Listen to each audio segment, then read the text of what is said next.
네, 오늘은 이 본문의 말씀을 가지고 약점을 선용하라 이란 제목으로 말씀을 드리겠습니다. 네, 그 아라비아에 한 보석상이 있었는데 그가 교육을 하러 이제 유럽에 갔어요. 커다란 루비를 보았어요. 그래가지고 야 이거 대단하다 하고서 사왔는데 몇십 년 동안 보석상을 해봤지만 이렇게 정말 보지 못한 커다란 루비를 보고서 이제 그걸 갖고 와서 이렇게 감상을 하며 즐거워하는데 이렇게 보니까 바닥에 미세한 흠이 있는 것이 있어요. 루비 크기에만 신경을 쓴 탓에 이게 살펴보지 못한 거예요. 자세히. 그래가지고 내가 이런 실수를 했다. 이거 돈만 날리게 생겼다. 그 보석상이 매우 낙담하고 슬퍼했습니다. 근데 그 사실을 알게 된 그의 지혜로운 아내가 곧 유명한 조각가를 불러다가 흠 있는 그 루비의 바닥을 장미꽃으로 조각해달라. 그래서 일주일 후에 그 루비의 흠은 아름다운 장미로 이렇게 바뀌게 되었고 그 보석은 더 비싼 값에 팔리게 됐다. 이런 말이 있습니다. 약점을 선용한 것입니다.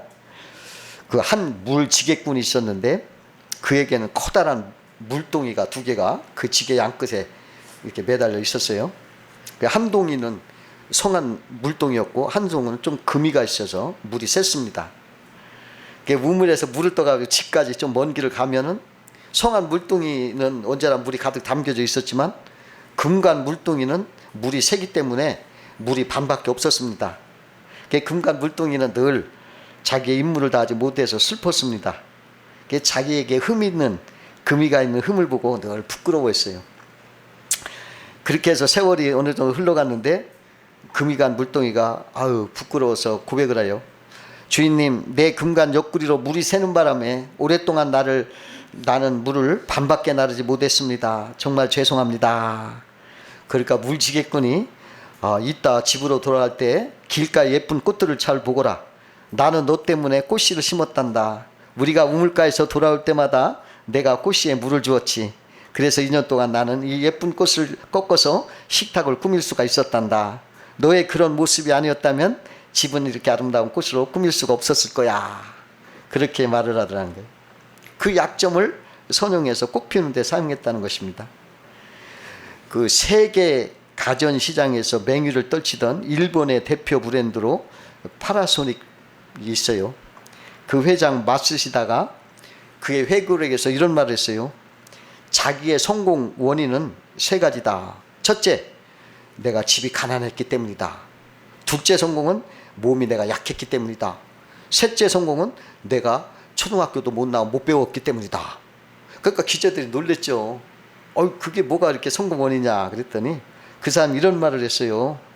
내가 가난했기 때문에 어릴 때부터 열심히 사회에서 일했기 때문에 그랬고, 내가 몸이 허약해서 어릴 때부터 냉수마찰을 해서 건강을 지켰고, 너무 못 배웠기 때문에 항상 세상에 배울 걸 모든 사람을 스승으로 삼아서 배웠고 그것이 내 성공이 되었다.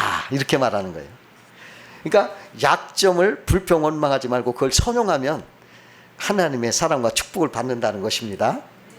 오늘 본문에 보니까 하나님께서 세상에 미련한 것들을 택하사 지혜 있는 자들을 부끄럽게 하시고 세상에 약한 것들을 택하사 강한 것들을 부끄럽게 하신다. 이렇게 말씀했어요. 하나님은 약점을 선용해서 그의 뜻을 이루신다는 것입니다. 그러면 오늘은 약점을 선용하려면 어떻게 하는가 한번 생각하면서 은혜를 나누겠습니다. 첫 번째로 약점을 선용하려면 약점도 하나님은 아끼시고 사용하신다는 그 주님의 자비를 알고 낙심하지 말아라는 거예요. 내가 약점이 있다고 낙심하지 말아라. 주님은 그 약점마저도 사랑하시고 사용하신다. 이걸 알아야 돼요.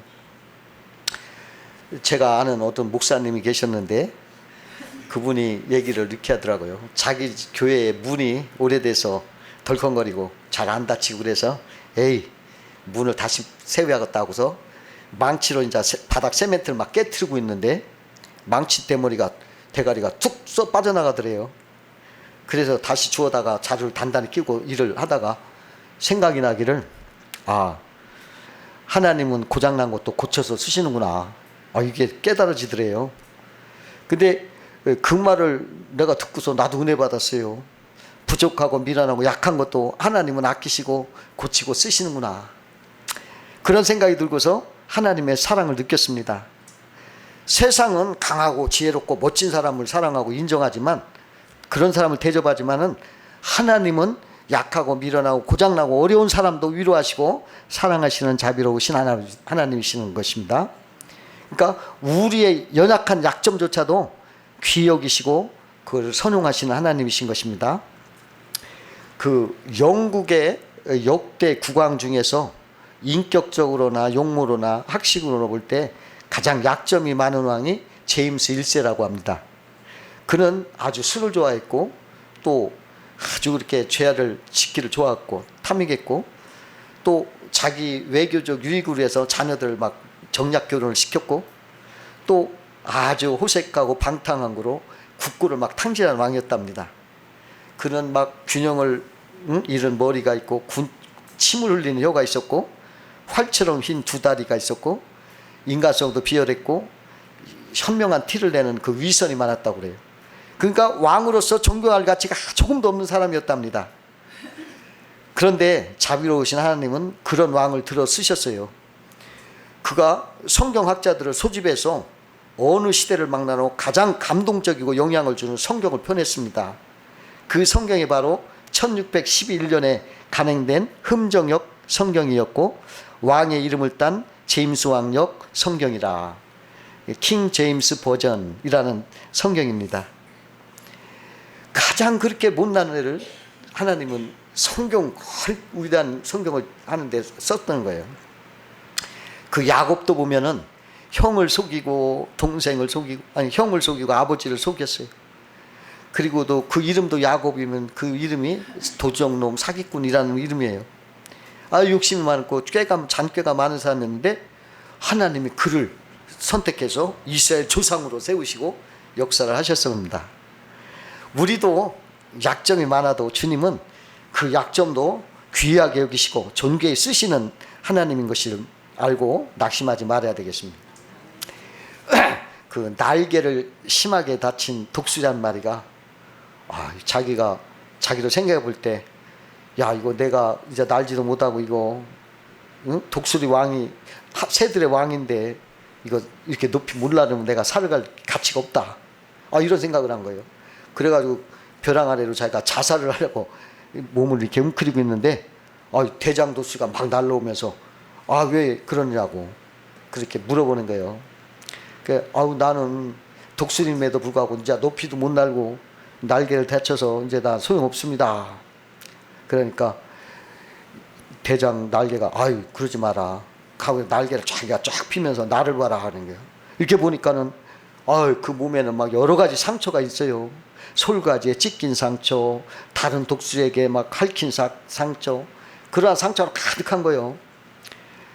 야, 내 몸도 이렇게 상처투성이다. 상처 없는 독수리가 어디 있겠느냐.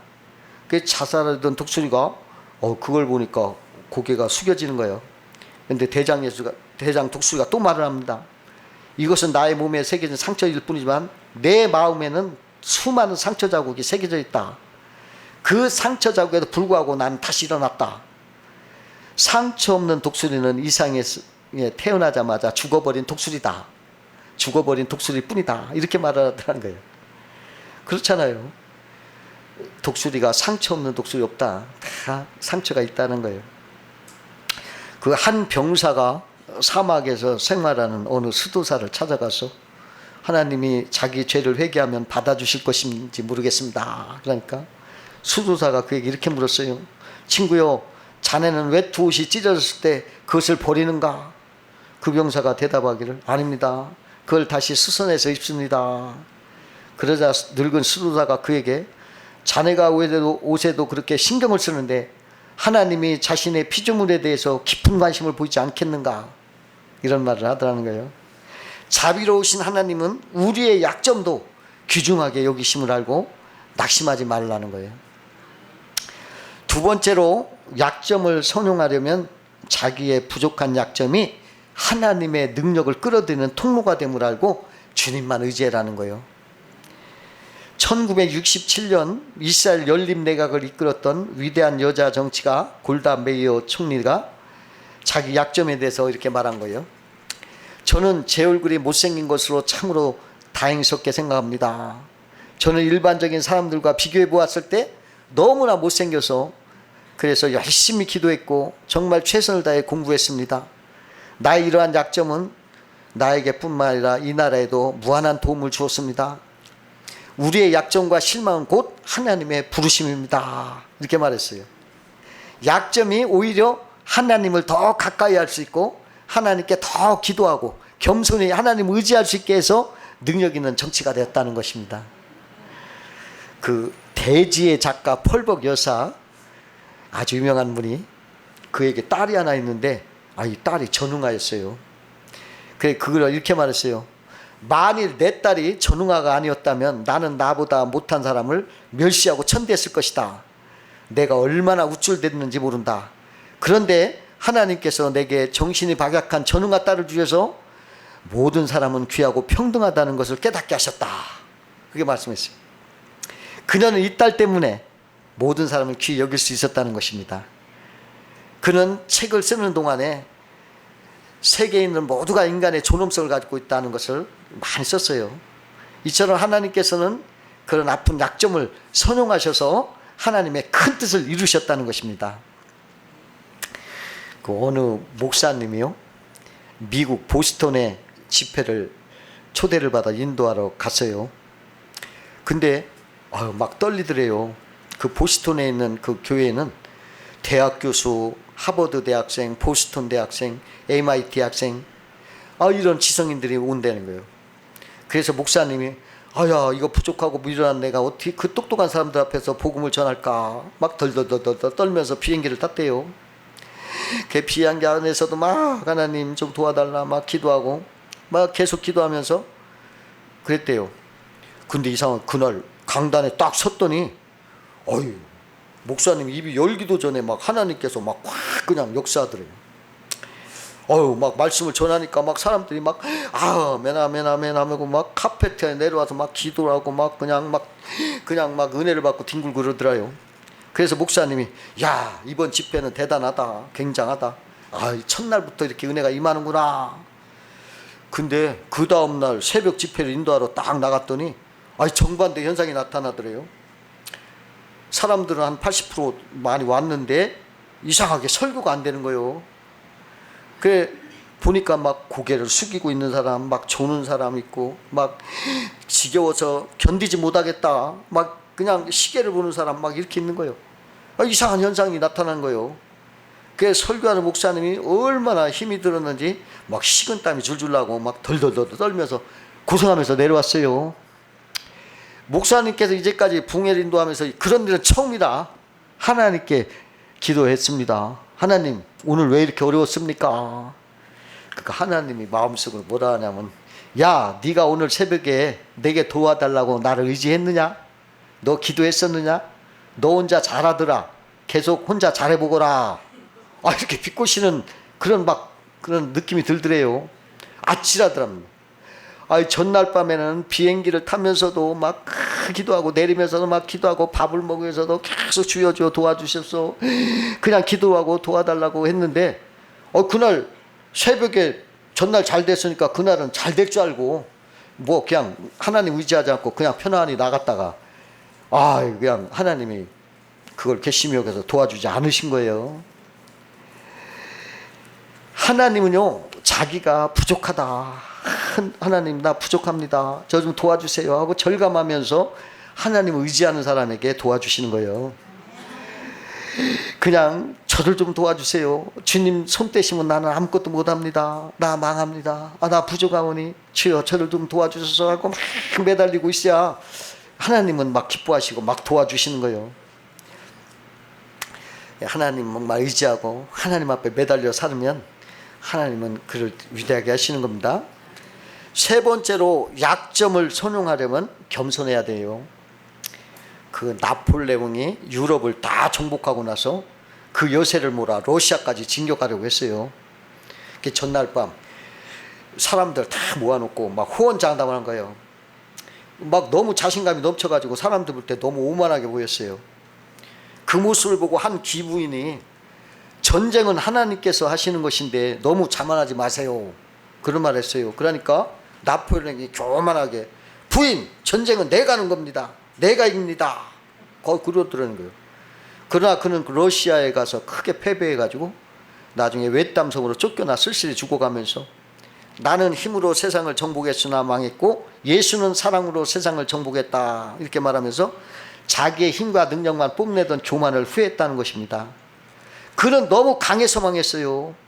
그가 오히려 약했다면 겸손히 주를 의지하여 무모한 전쟁을 피하고 망하지 않았을 것입니다. 서울에 한 장로님이 계셨는데 큰 부자였습니다. 그는 한 번 식사할 때마다 막 수십만 원짜리 식사를 하더래요.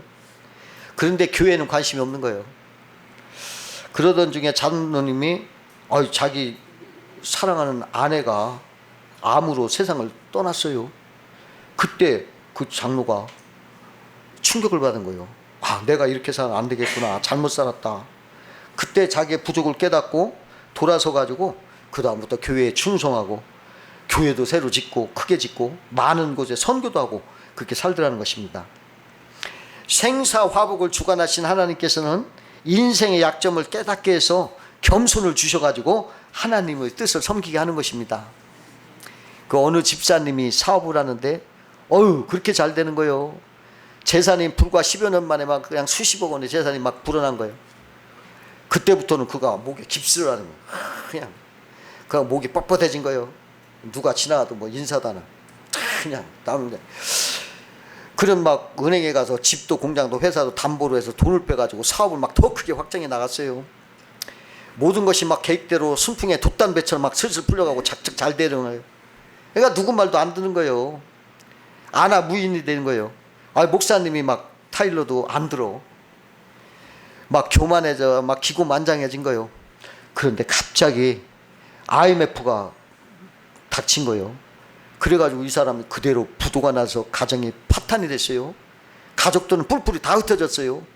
그리고 그는 경제범으로 사기죄로 교도소에 들어가게 됐습니다. 교도소에 이렇게 앉아있는데 하루는 어떤 목사님같이 생긴 사람이 자기 방에 쑥 들어오더래요. 그 자기를 보고 대뜸한다면서가 예수 믿으시오 그러더래요. 전도하더래요. 그래서 저 교회 다닙니다 대답했더니, 그런데 왜 교도소에 왔습니까 그러더래요. 그래서 목사님 말씀 안 듣고 까불다가 왔어요. 그랬대요. 까불면 매 맞는다는 것이죠. 교만하면 하나님이 손댄다는 거예요. 하나님이 손대면 막을 길이 없는 거예요. 여러분 겸손해야 됩니다. 스티브 도나휴의 저서 사막을 건너는 6가지 방법이라는 책이 있어요. 아주 유명한 책인데요. 거기에서 이런 말이 나와요. 타이어에서 공기를 빼고 차의 높이를 낮춰라. 그러면 차가 모래 위에 올라설 수 있다. 이 말이에요. 그 구절이 나와요. 바람을 빼야 바퀴 표면이 넓어져서 구덩이에서 나와서 사막을 통과할 수 있다는 거예요. 몸에 힘을 빼야 물에 뜬다는 거예요.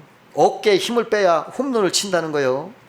좋은 내류를 부르면 목에 힘을 빼야 한다는 거예요. 그래서 사람에게 하나님은 종종 교만의 힘을 뺀다는 거예요. 그게 은혜라는 거예요. 내가 교만하가 막 이러면 부러진다는 거예요. 목이 부러지면 어떻게 돼요? 죽잖아. 근데 힘을 빼니까 안 부러지는 거예요. 그래서 힘을 빼야 욕망의 구덩이에서 나와 사막을 건넌다는 거예요. 교만의 힘을 빼야 되는 거예요. 그게 하나님 은혜예요. 여러분 하나님 앞에 힘이 빼진 사람은 복 있는 사람이에요. 그냥 두면 그거 부러져 주고, 그래서 뺀 거예요. 그러니까 항상 감사하시기 바라요. 네 번째로 약점을 선용하려면 하나님의 손에 붙잡혀야 한다는 거예요. 다마스라는 사람은 사업을 하다가 빚더미에 올랐어요. 그래서 빚을 갚기 위해서 막 잠도 자지 않고 막 열심히 일했습니다. 그래도 되는 일이 없는 거예요. 계속 망하기만 할 뿐이었어요. 그때 그가 깨달았어요. 내가 하는 일이 무엇인가 잘못됐구나. 그래서 사업의 주인은 내가 아니라 하나님이다, 이걸 깨달았어요. 그래가지고 그 다음부터 하나님, 이 모든 거 하나님이 하시세요. 모든 계획을 하나님이 세우시고 모든 거 하나님이 해주세요 하고 계획부터 결제까지 모든 걸 주께 다 의뢰하고 항상 하나님 앞에 다 맡기고 다 그렇게 사업을 했어요. 그러다 틈날 때는 막 전도하러 나갔습니다. 사업을 그냥 주님 맡기고. 그러니까 사람들이 저는 미쳤다 막 그러는 거예요. 망하고 있는 사업 돌보지 않으니 더 망할 것이다 막 야단을 내는 거예요. 그런데 나 하나님 앞에 맡겠다 하면서 틈나는 대로 전도하는데 이상하게 하나님이 그 회사를 일으키시더니 날로 번창을 하더라고요. 날로. 신기하고 하나님의 손에 붙잡히면 우리가 생각하기 이상으로 이상하게 변하는 거예요. 여러분 그거 하나님 손에 맡기세요. 그럼 다 됩니다. 그 아주 낡고 보잘것없는 바이올린 하나가 경매에 붙여졌는데 어떤 사람 그거 나 1실링만 주세요. 1실링에 사겠습니다. 그러니까 그냥 방 안에서 막 폭소가 일어나면서 그래 그 사람 주라고 그랬어요. 그 경매인이 가만히 눈치를 보더니 그러면 이거 한번 누가 나와서 채볼 사람 없습니까? 연주해 볼 사람 없습니까? 그러니까 한참 있다 어떤 노인이 나오더래요. 근데 그 노인이 그 바이올린을 이렇게 톡에게 그렇게 손을 좀 맞춰보더니 그걸로 이제 연주를 하는데 절묘하게 연주를 하더라는 거예요. 그 소리가 얼마나 아름다운지 다 메우게 된 거예요. 아름다운 멜로디가 끝나니까 그 방 안에 막 감동의 박수갈채가 막 진동한 거예요. 그때 다시 경매인이 바이올린을 두고 이거 살 사람 말하시오 하니까 나 5파운드 사겠다. 나 10파운드. 나는 50파운드. 막 이랬더니 결국은 100파운드에 팔렸어요. 1실링이 100파운드는 몇 배입니까? 100실링이 1파운드인데 100파운드면 1만 배의 값을 파는 거예요. 전과 다름없는 바이올린이었지만 그 낡은 바이올린이 누구 손에 갔느냐? 그 대가의 손에 갔을 때 명품이 된 거예요. 마찬가지로 하나님의 손에 붙들면 폐품 인생도 명품 인생으로 바뀔 수 있다는 걸 알아야 돼. 누가 손을 대느냐에 따라서 폐품도 명품이 된다는 거예요. 어떤 목사님이 간증을 하는데 자기가 부목사인데 그 원목사님은 굉장히 훌륭하신 분인데 옛날에는 사람들이 술 먹고 길바닥에서 막 이렇게 쓰러져 있는 사람 많았대요. 근데 신방을 가다가 술에 먹고 길에서 쓰러져 자는 사람을 보면 그 목사님이 아주 훌륭하신 목사님인데 항상 그런 사람 만날 때마다 그 앞에 딱 서서 한참 쳐다보면서 나도 예수 안 믿었다면 바로 이 사람처럼 됐을 텐데 그런 말을 하더랍니다. 그러니까 볼 때마다 그렇게 하더래요. 그러니까 하나님 앞에 감사한 거지. 만약에 주님이 손이 아니었으면 나는 이 사람같이 이렇게 길바닥에서 술 먹고 자고 있는 사람이다. 그게 그렇게 기억을 하면서 그 자리에 서서 그렇게 하더라는 것입니다. 이태리 필렌체 성당 뒷마당에 대리석이 하나 버려져 있었어요. 근데 그게 너무 크고 아주 처치하기 곤란해. 품질도 나쁘고 그래서 이거 어떻게 처치할까 할 정도로 그렇게 버려야 되는데 커서 버리지도 못하고 있어요. 골칫거려요. 근데 한 청년이 찾아오더니 그 대리석 자기가 조각을 해달라고 요청을 하더래요. 근데 그 청년이 그 메디치 가문의 후원을 받는 유명한 조각가이기 때문에 그래 해보라고. 그러나 품질이 워낙 형편없으니까 담당자가 저거 조각 완성되면 사람 눈에 안 띄는 곳에 숨겨 놓아야 되겠다. 그렇게 마음 먹고 자리를 미리 만들어 놨어요. 근데 그로부터 3년이 지나고 청년이 마침내 작품을 완성했습니다. 근데 이 청년이 완성한 조각은 너무 놀라울 정도로 아름다워서 그 도시에 소문이 난 거예요. 이 완벽한 작품을 어디에 전시할 것이냐, 이걸 놓고 그 당시 레오나르도 다빈치, 보디첼리 같은 거장들이 회의를 할 정도였어요. 결국 거장들이 이 아름다운 작품을 되도록 많은 사람이 봐야 한다 하는 생각에 시청 앞 광장에다 정했습니다. 이 작품이 바로 미켈란젤로 20대에 완성한 다비드상이라는 거예요. 거장의 손길에 하찮은 재료도 아름다운 작품으로 변화시킨다는 것입니다. 이와 같이 하나님께서도 우리 인생을 그의 손에 맡기면 약하고 보잘것없는 인생이라도 하나님의 손에 다듬어지면 예수를 닮은 놀라운 걸작품으로 만들어진다는 것을 우리에게 말해주고 있어요. 이 세상에 약점 없는 사람이 없습니다. 그러나 그 약점을 비난하거나 원망하지 말고 하나님께 맡기세요. 주님을 믿으세요.